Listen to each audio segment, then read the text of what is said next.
Revelation of Jesus Christ. Introduction to chapters 2 and 3. The judgment of 7 churches. Chapters 2 and 3 describe the judgment of the 7 churches in Asia Minor by Christ some 2,000 years ago. This judgment extends to every church of every time, for Christ said that these judgments are addressed not only to those 7 churches, but also to everyone else. Anyone who inclines the ear, hears what the Spirit says to the churches. 1 Peter 4:17 speaks of this, saying, "For the time has come to begin the judgment from the household of God." And if it starts with us, how will it end for those who disbelieve the gospel of God? The church in Ephesus was the flagship of the 7 churches. Apostle Paul spent 3 years there. Many other Christian missionaries also worked in Ephesus. Laodicea also had missionary work done in it, and some was done in Thyatira.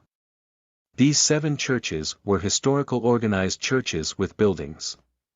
As in any organized church, they had believers and unbelievers. Under Roman law, any new god that people wanted to worship was to be approved by the Romans. The Roman law made it illegal to promote unapproved gods.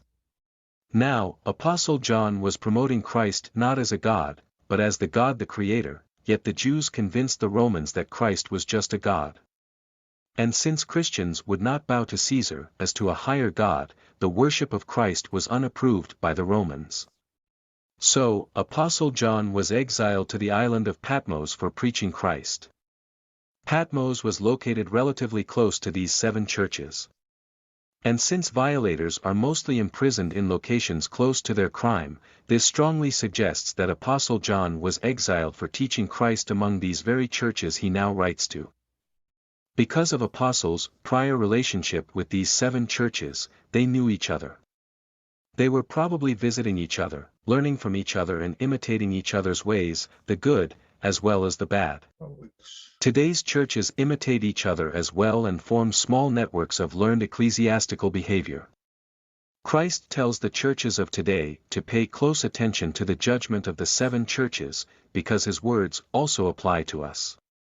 The judgments of the 7 churches are the guidelines by which each church of every time is judged. Since all problems are universal, the best way of solving problems in today's churches is to describe the good and the bad that these 7 historical churches were doing 2,000 years ago.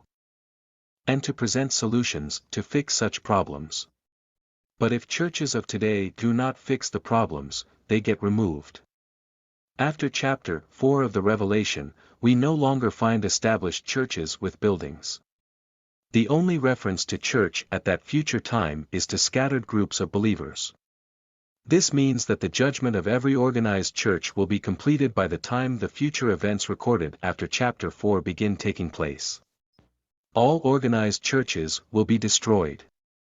Luke 18 verse 8 speaks of the time when faith will be hard to find, saying, "Nevertheless, when the Son of Man comes, will he find faith on earth?"